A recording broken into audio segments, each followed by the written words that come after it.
हाँ, कैसे हैं फ्रेंड्स। तो आज के वीडियो में एक और नए टॉपिक के साथ शुरुआत करता हूं जो कि बोर्ड के एग्जाम के लिए ये टॉपिक जो है बेहद इंपॉर्टेंट है और इसको ध्यान पूर्वक देखिएगा। ये आपका जो टॉपिक है ना 5 मार्क्स, ठीक है, 5 नंबर आपका जो है ना दिला के ही रहेगा और इस टॉपिक को जब बहुत ही बेहतरीन तरीका से समझाने का प्रयास करूंगा, ठीक है। तो इस वीडियो को साथ बने रहिएगा। चलिए हम लोग देख लेते हैं। ये टॉपिक आपका है दर्पण सूत्र, जो है बोर्ड के एग्जाम के लिए खास करके 10th लेवल का जो एग्जाम होता है ना, ये बहुत ही इंपॉर्टेंट टॉपिक है। तो चलिए हम लोग देख लेते हैं दर्पण सूत्र क्या होता है। तो दर्पण सूत्र 1/1 बराबर 1/u प्लस 1/में भी होता है, इसको आप जानते होंगे। और इस फॉर्मूला को प्रूव करने के लिए, ठीक है, बोर्ड के एग्जाम में आता है, 5 मार्क्स में पूछा ही जाता है। तो चलिए हम लोग शुरुआत करते हैं। सबसे पहले एक मान लीजिए कैसा दर्पण है, अवतल दर्पण है। और ये अवतल दर्पण XY जो है अवतल दर्पण का द्वारक है और यहाँ ये आपका ध्रुव है और ध्रुव से कुछ दूरी पर यहाँ माने हैं क्या, वक्रता केंद्र माने हैं। P से लेकर C तक की दूरी को वक्रता त्रिज्या बोला जाता है और P से लेकर C तक की दूरी को हम लोग फोकस दूरी बोलते हैं, ठीक है। तो फिलहाल हम लोग इसे थोड़ा सा परिभाषा के तौर पर यदि लिखना चाहे तो आप आंसर लिखिएगा, सबसे पहले परिभाषा लिख दीजिएगा। यदि आएगा एग्जाम में तो सबसे पहले क्या लिखना पड़ेगा, परिभाषा लिखेंगे। तो परिभाषा में कुछ नहीं लिखना, बहुत ही सिंपल है। किसी गोलीय दर्पण की फोकस दूरी, एक क्या है, फोकस दूरी। किसी गोलीय दर्पण की फोकस दूरी क्या है, वस्तु की दूरी तथा प्रतिबिंब की दूरी के बीच संबंध दर्शाने वाले सूत्र को हम दर्पण सूत्र कहते हैं। तो इसको लिख सकते हैं, क्या लिखेंगे भाई, आप यहां पर देख सकते हैं। किसी गोलीय दर्पण की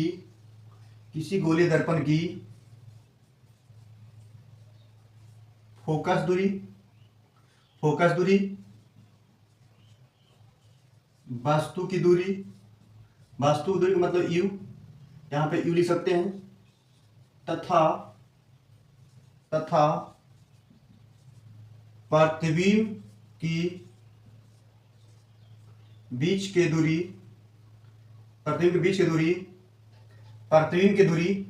दूरी यहां पे लिखिए, प्रतिबिंब की दूरी के बीच संबंध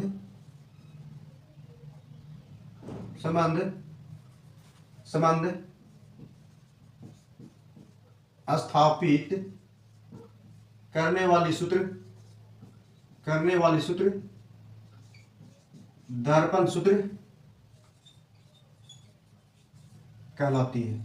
दर्पण सूत्र कहलाती है। इतना लिख देना है। लिखने के बाद इसको अब हम क्या करेंगे, ड्राइव करेंगे। यहां से मतलब इसका मतलब यह है 1/a बराबर 1/u और प्लस में 1/v को हम लोग प्रूव करेंगे। ये तो सबसे पहले परिभाषा इसका हो गया, किसी गोलीय दर्पण की यहाँ पर इसका परिभाषा आप लिख सकते हैं। किसी गोलीय दर्पण की क्या, फोकस दूरी, वस्तु की दूरी तथा प्रतिबिंब की दूरी यानी भी प्रतिबिंब की दूरी के बीच संबंध दर्शाने वाले सूत्र को स्थापित करने वाले सूत्र को हम क्या कहते हैं, दर्पण सूत्र कहते हैं। ये आप लिख लीजिएगा, ठीक है। लिखने के बाद हम लोग आते हैं डेरिवेशन की ओर। ये हम लोग को प्रूव करना है 1/a बराबर 1/v प्लस 1/u, ये हम लोग को संबंध स्थापित करना है।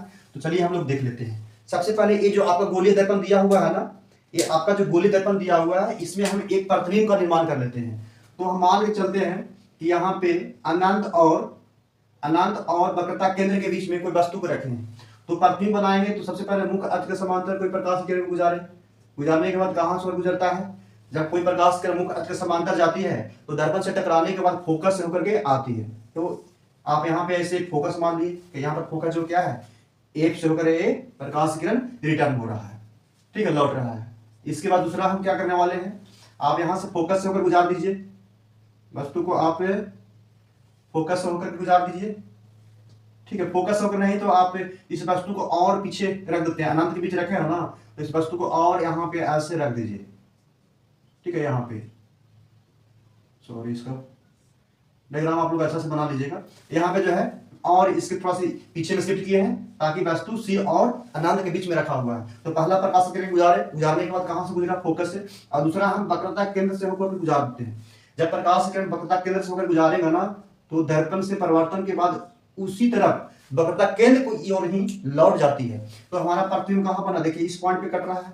अब मान लो कि प्रतिबिंब का जो नामकरण कर देते हैं यहाँ पे, मान लीजिए वस्तु जो आपका A है और यहाँ पे B है। प्रतिबिंब यहाँ से देखिए यहाँ पे बन रहा है, इसको आप मान लो A डैश और इसको मान लो यहाँ पे B डैश। अब यहाँ पे देखिए प्रतिबिंब का निर्माण हो गया, वस्तु कहां रखे हैं, अनंत और वक्रता केंद्र पर रखे हैं, तो प्रतिबिंब फोकस और वक्रता केंद्र के बीच में बना है। तो सबसे पहले इसका व्यंजक हम लोग लिखेंगे यहाँ पे कि व्यंजक क्या हम लोग को प्रूव करना है। व्यंजक, ठीक है, माना कि कोई वस्तु लिख देते हैं, माना कि कोई वस्तु ए बी कहाँ अनंत और किसके बीच में, अनंत और सी के बीच में रखी हुई है, अनंत और सी को बीच में रखा, जिसका वास्तविक प्रतिबिंब क्या बनता है, ए डैश बी डैश बनता है। इतना हम लिख दिए, ठीक है। इतना मान लिए कि कोई वस्तु को हम ए बी, कोई वस्तु है उसको हम रखे हैं क्या, सी और अनंत के बीच में रखे हैं, और जिसका जो प्रतिबिंब है वास्तविक प्रतिबिंब सी और एफ के बीच में बनता है। प्रतिबिंब बनना है, क्या बनना है, ए डैश बी डैश बनना है। अब देखिए ये हमारा वस्तु है और ये आपका प्रतिबिंब बना है, तो अब यहाँ पर क्या लिखेंगे, अब देखिए यहाँ पर देखिए ध्यान से, ये आपका ट्रायंगल दिख रहा है, त्रिभुज दिख रहा है 90 डिग्री वाला, और ये भी एक त्रिभुज दिख रहा है 90 डिग्री वाला। देखिए एक कट दिया है ना, तो इसको एक कट दीजिए, ए वाला त्रिभुज में चलिए, ठीक है। समरूप त्रिभुज जानते हैं ना, तो उससे चलना है। अब त्रिभुज किसमें भाई, त्रिभुज बी ए सी तथा त्रिभुज बी डैश ए डैश सी में। देखिए जो 90 डिग्री है ना उसको बीच में रखिएगा, तो इसीलिए हम रखे हैं बी ए सी, इसमें रखना पड़ेगा बी डैश ए डैश और सी। अब देखिए ए वाला भुजा देखिए लंब है, ए वाला इसका भुजा लंब है, तो क्या करना पड़ेगा, यहाँ पर लिखना पड़ेगा ए बी बटा में ए डैश और बी डैश, ए बी बटा में ए डैश बी डैश बराबर, ये लंब वाला भुजा लिया है तो इसका भी लेना पड़ेगा, और ये देखिए क्षैतिज वाला लाइन लिया है ना, तो इसको क्षैतिज वाला लाइन के अनुपात ये क्या हो जाएगा, ए सी बटा में ए डैश सी हो जाएगा। अब इसको मान लीजिए समीकरण नंबर 1। अच्छा यहाँ पर कैसा लिखना पड़ेगा, समरूप त्रिभुज से, ठीक है। ये आप लिखना है तो लिख सकते हैं समरूप त्रिभुज से, ठीक है, समरूप त्रिभुज से ऐसे लिख दीजिएगा। और इसको आप मान लो इक्वेशन नंबर फर्स्ट, इक्वेशन कितना मान लेना है, फर्स्ट मान लेना है। अब पुनः त्रिभुज, अब इसमें आइए, ये वाला ट्रायंगल में इसको देखिए मिटा देते हैं, ये समझा दिए हैं तो इसको मिटा देते हैं। अब इसमें आइए, देखिए इसमें आना है, और कौन सा ट्रायंगल में आना है, देखिए ए वाला पॉइंट को कुछ पॉइंट आप मान लो, यहाँ पर पी है ना, तो यहाँ पर आर मान लो, और इसके जगह पर यहाँ पर हम एक लंब ड्रॉ करते हैं। जब लंब हम खींचेगा ना तो ये भी 90 डिग्री का निर्माण होगा, 90 डिग्री बनेगा, और यहाँ से एस मान लो आप, ठीक है, यहाँ से इस पॉइंट को नाम दे दो एस, ठीक है, एस दे दो। तो ये देखिए ए वाला भी एक ट्रायंगल का निर्माण हो रहा है, तो ए वाला त्रिभुज और ए वाला त्रिभुज में आप चलिए, तो त्रिभुज इसमें देखिए आर एस और एफ में, त्रिभुज आर एस और एफ तथा त्रिभुज किसमें, इसमें आइए, इसमें आना है, तो बी डैश ए डैश एफ से, बी डैश ए डैश एफ से कुछ नहीं करना है। देखिए 90 डिग्री है ना, इसको बीच में रखिए आप, तो आर एस और एफ। अब एक बार इसको मानिए, ये 90 डिग्री है तो बी डैश ए डैश और एफ से। अब इसमें समरूपता ये है, तो ए वाला 90 डिग्री वाला देखिए ये आपका लाइन है ना आर एस, तो इसको आप मान लो आर एस। अब इस ट्रायंगल में देखिए, इस त्रिभुज में देखिए ए वाला 90 डिग्री बना रहा है, तो ये आपका हो जाएगा ए डैश और बी डैश बराबर, ये हॉरिजॉन्टल वाला देखो, क्षैतिज वाला देखो, ये एस और एफ है, एस और क्या है एफ है। अब इसका क्षैतिज वाला देखो ए डैश एफ, इसको आप मान लो ए डैश और एफ मान लो, ये भी क्या है समरूप त्रिभुज से, लिखेंगे हम लोग समरूप त्रिभुज से। इतना लिखने के बाद देखिए इसको मान लो इक्वेशन नंबर कितना, सेकंड, इसको इक्वेशन नंबर कितना मान लो, सेकंड। अब देखिए यहाँ पर आर एस का जो लंबाई होगा और ए बी की लंबाई होगा आपस में क्या होगा, सेम है ना, तो यहाँ पर 2 नहीं मान करके यहाँ पर आर एस के जगह पर, यहाँ पर जो आर एस दिया हुआ ना, इसके जगह पर हम लोग ए बी लिखेंगे। अभी जस्ट और बताने वाले हैं कैसे हम ए बी लिखे हैं, बराबर में एस एफ बटा में ए डैश एफ लिख दो, और इसको आप मानो इक्वेशन नंबर 2। अच्छा कैसे हम माने हैं, क्योंकि ए बी बराबर आर एस के बराबर होगा। क्या होगा, क्योंकि ए वाला लाइन ए बी जो है ना और ए वाला लाइन आर एस है ना, आपस में देखिए तो आयताकार दिख रहा है ना, आयताकार दिख रहा है, रेक्टेंगल दिख रहा है, तो भुजा बराबर हो जाएगा। अब यहां से देखिए समीकरण 1 और 2 से, समीकरण 1 और 2 से आइए, समीकरण 1 और 2 से यहाँ पे आप देख सकते हैं, यहाँ पे आप लिखिए समीकरण 1 और 2 से।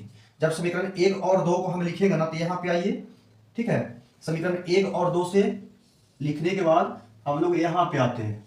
समीकरण 1 और 2 से आप देख सकते हो ए बी बटा में ए डैश बी डैश, और यहाँ पर भी ए बी बटा में ए डैश बी डैश है, तो RHS इक्वल है तो LHS भी इक्वल हो जाएगा, LHS इक्वल है तो RHS भी इक्वल हो जाएगा, तो इसीलिए AC बटा में A' होगा और बराबर में क्या हो जाएगा SF बटा में A' के क्या हो जाएगा इक्वल हो जाएगा। ठीक है, आप देखिए S और F लिखा हुआ है, S और F लिखा हुआ है। अब इसको आप मान लो इक्वेशन नंबर 3 मान लो। ठीक है, अब देखिए ऐसा माना जाता है कि ये जो द्वारक है ना, ये द्वारक XY है ना बहुत छोटा रहता, ये तो ये वाला बिंदु जो होता है ना इसके करीब आ जाता। तो यहाँ पर ऐसा लिखा जाता है, चूंकि यहाँ पर ऐसा लिखा जाता है, माना कि जब दर्पण का द्वारक, यहाँ लिखेंगे दर्पण का द्वारक बहुत छोटा हो तो, बहुत छोटा हो तो जो एस पॉइंट हो ना, आप देख सकते हैं ये वाला पॉइंट है ना इसके अलावा आ जाएगा, यहीं पे आ जाएगा, एस पॉइंट जो है इसके अलावा आ जाएगा। तो यहाँ आप लिख सकते हैं यहाँ पर पीएफ की लंबाई और एफ और एस की लंबाई आपस में क्या हो जाएगा बराबर हो जाएगा। इसका मतलब ये है ना, ये वाला जो द्वारक है दर्पण का बहुत छोटा होगा ना, तो इसका जो वैल्यू होगा पी एफ की दूरी और एस से एफ की दूरी आपस में क्या हो जाएगा इक्वल हो जाएगा, ये ऐसा लिखे हैं। तो आप समीकरण 3 से आओ, AC बटा में A' दिख रहा है, बराबर में यहाँ पे क्या हो जाएगा एस एफ के जगह पे क्या लिखना पड़ेगा हमको। देखिए ए वाला पॉइंट जहाँ एस है ना वहां पे पी कर देंगे, तो यहाँ पर पी लिख देंगे, पी एफ, जहाँ एस है वहां पी कर देना है केवल, बटा में A' एफ। क्लियर हो गया कहानी। ठीक है, ये आपका मेन बन गया। ठीक है, इसके बाद क्या करना है थोड़ा सा देखिएगा, इसके बाद क्या करना है चलिए दिख रहा है। इसके बाद आपका करना है, आप ऐसा करो, यहाँ पर क्या लिखा हुआ है AC लिखा हुआ है, ए और सी दर्पण के भाषा में हम कुछ नहीं बोलते हैं, तो दर्पण के भाषा में U V और F को बनाने के लिए ऐसा किया जाता है, जोड़ना है या घटाना है, ऐसा करके हम U और V के फॉर्म में हम यहाँ पर शो करने वाले हैं। अब देखो AC को हम क्या कर सकते हैं, P से लेके A तक की दूरी जो है, इसमें जो है P से लेके A तक की दूरी से हम PC घटा लेंगे तो AC ही बचेगा। तो हम यहाँ पर ऐसा लिखने वाले हैं PA माइनस PC, AC की जगह पर PA माइनस PC, और A' देखिए A' इतना लिखना है, तो इसको क्या करेंगे P से लेके C की दूरी को हम यहां से इतना हम घटा लेंगे, यहां से इतना घटा लेंगे, यानी P और A' हो जाएगा। और PF क्या है, P से लेके F आपका फोकस दूरी है तो F रहने दो, और A' देखिए A' है तो इसमें कुछ नहीं करना है, P और A' में से हम PF को माइनस कर लेंगे तो A' बचेगा। इस टर्म को याद रखिएगा। अच्छा ऐसा क्यों किए, क्योंकि दर्पण की भाषा में देखिए P है ना, P से लेके A तक की दूरी को हम वस्तु की दूरी बोलेंगे U बोलेंगे, और P से लेके C तक की दूरी को हम क्या बोलने वाले हैं R बोलने वाले हैं, और PC यहाँ पर ही है, और P से लेके A' की दूरी को हम प्रतिबिंब की दूरी बोलते हैं। तो दर्पण की भाषा में U V के टर्म में आ गया, तो हम लोग यहाँ पर वैल्यू क्या करेंगे रखने वाले हैं। तो अब देखिए आप चीन परिपाटी से, अब यहाँ पर लिखेंगे चीन परिपाटी से, क्या लिखने वाले हैं चीन परिपाटी से। अब चीन परिपाटी से यदि हम लिखेंगे तो आप देख सकते हैं। अच्छा इस इक्वेशन को हम यहाँ पे मिटा दे रहे हैं, ठीक है, इसका कोई काम नहीं है, ठीक है, इसका कोई काम नहीं है, हम मिटा देते हैं इस इक्वेशन को, यहाँ पे हम मिटाने वाले हैं, मिटा देते हैं, इसका कोई काम ही नहीं है। अब आपका बचा है क्या, उसको आप लिखो, क्योंकि अच्छा से समझ में आनी भी चाहिए। ठीक है, देखो क्या लिखा हुआ है, PA लिखा हुआ है और माइनस में PC लिखा हुआ है, बटा में PC माइनस में PA' लिखा हुआ है, बराबर में PF बटा में PA' माइनस में PF लिखा हुआ है। तो यहां से चीन परिपाटी से आएंगे हम लोग, चीन परिपाटी से यहां पर जब हम लिखेंगे तो देखिए P से लेके A तक की दूरी क्या है, P से लेके A तक की दूरी को हम लोग बोलते हैं वस्तु की दूरी माइनस में हो जाएगा। अब देखो PC क्या है, P से लेके C तक की दूरी को क्या कहते हैं, P से लेके C तक की दूरी को हम लोग वक्रता त्रिज्या कहते हैं। अब यहाँ से P और A' क्या है, P से लेके A' क्या है, तो प्रतिबिंब के दूरी माइनस भी हो गया। अब और क्या बचा है, PF हो गया, P से लेके F नहीं होगा, तो यहाँ से PF क्या होगा, यहाँ पर लिख लो, नहीं तो हाँ लिखो यहाँ पे, P से लेके F तक की दूरी क्या है भाई, P से लेके F तक की दूरी को हम बोलते हैं फोकस दूरी, जिसको हम लेते हैं माइनस में लेते हैं। तो ये हम लोग लिख लिए। इसके बाद इसको आप मान लो इक्वेशन नंबर 3 माने है ना, इक्वेशन नंबर इसको आप 4th भी मान सकते हो, नो डाउट। ठीक है, तो आप समीकरण 4th से, ठीक है, समीकरण 4th में इसको वैल्यू रखो, रखने के बाद क्या होगा भाई, देखिए PC है ना, PC यहाँ पर देखना ध्यान से, PA, तो PA का वैल्यू रखो, PA का वैल्यू कितना है -u, बीच में साइन माइनस का, तो यहाँ पर माइनस होगा साइन। इसके बाद देखिए PC का वैल्यू -r है, तो यहाँ पे -r रखना पड़ेगा। इसके बाद बटा में क्या है, PC P और C, PC का वैल्यू माइनस आर है तो माइनस आर रखो, बीच में साइन माइनस का, माइनस पी ए डैश कितना है, P A dash minus B है, माइनस भी है, भी रखो। अब इसके बाद क्या है, पी एफ, पी से लेकर एफ की दूरी को हम बोलते हैं माइनस एफ बोलते हैं, और बटा में पी ए डैश क्या है, माइनस भी है, बीच में साइन क्या है माइनस का, तो माइनस रहने दो। इसके बाद पी एफ, पी से लेकर एफ तक की दूरी को माइनस एफ होता है, यहाँ ऐसा लिख देना है। अब जहां आर लिखा है ना, जहां आर लिखा हुआ आर बराबर 2f होता है ना, उसको 2f लिख सकते हैं ना। देखिए हम लोग जानते हैं आर बराबर 2f होता है, इसको हम प्रूफ भी किए हैं, तो आर बराबर 2f रख देना। अब माइनस माइनस क्या हो जाएगा, देखो ये माइनस क्यू रहेगा, ये माइनस माइनस क्या हो जाएगा प्लस, और यहाँ पर 2f लिख लो, कोई दिक्कत, क्योंकि आर बराबर 2f होता है। अब देखो यहाँ पर भी लिखना पड़ेगा आर बराबर 2f लिखना पड़ेगा, इसके बाद माइनस माइनस प्लस होगा, ये भी होगा, इसके बाद ये आपका माइनस एफ होता है, और ये माइनस भी होगा, माइनस माइनस प्लस एफ होगा। अब क्या करना है, ये तिरछा कैसे गुना कर देना है, क्रॉस मल्टीप्लिकेशन ऐसे, इसमें ऐसे गुना करना है, इसमें ऐसे गुना करेंगे। तो सबसे पहले देखिए माइनस भी को एक पूरा में एक गुना करना पड़ेगा, तो माइनस माइनस क्या हो जाएगा प्लस हो जाएगा, और u इंटू भी, तो u इंटू भी हो जाएगा। अब प्लस और माइनस माइनस होगा, 2v इंटू एफ लिखना पड़ेगा। अब इसके बाद f से गुना करो, f से गुना करेंगे, यहाँ प्लस है यहाँ माइनस, तो माइनस लिखना पड़ेगा, u इंटू में f लिखना पड़ेगा। इसके बाद यहाँ पर प्लस प्लस प्लस होगा, 2f के स्क्वायर होगा, ठीक है, इस टर्म को हम गुना कर लिए। अब इसको गुना करो, माइनस इंटू माइनस हो जाएगा plus 2f square, 2f square, अब प्लस माइनस माइनस हो जाएगा, v इंटू में f हो जाएगा। आप देख सकते हैं यहाँ पे आप देख सकते हैं 2f स्क्वायर से 2f स्क्वायर कैंसिल हो गया, नो डाउट। अब इसके बाद देखिए, इसके बाद क्या करना है, uf को u इंटू v को इधर रहने दो, ठीक है, u इंटू v जो टर्म दिख रहा है इसको एज इट इज इधर ही रहने दे रहे हैं, ठीक है, इधर रहने दो। इसके बाद आप देखो माइनस v और f बचा है, ये माइनस है तो ये प्लस में हो जाएगा, u और f बचेगा, और यहाँ पर 2vf है तो प्लस में, माइनस में 2vf है, इधर जाएगा तो प्लस में 2v और f हो जाएगा। आप देख सकते हो ये माइनस में है, ये प्लस में है, ठीक है, तो u इंटू v रहेगा। अब इसके बाद क्या आएगा, v और f आएगा।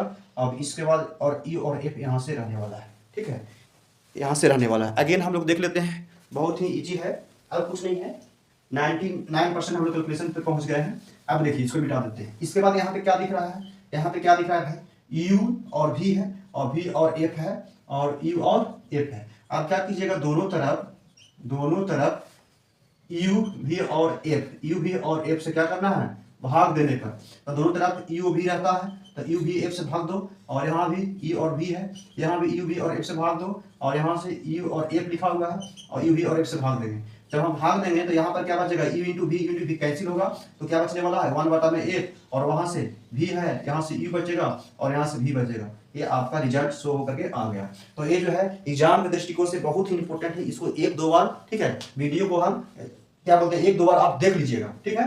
तो चलिए ये आपका रहा दर्पण सूत्र, ठीक है। अगले नेक्स्ट वीडियो में हम लोग लेंस फार्मूला देखेंगे, जो कि एग्जाम में बहुत ज्यादा पूछता है, और r बराबर 2f, इसको हम प्रूफ कर दिए हैं, जाके वीडियो के प्लेलिस्ट में देख सकते हैं। Thank you very much.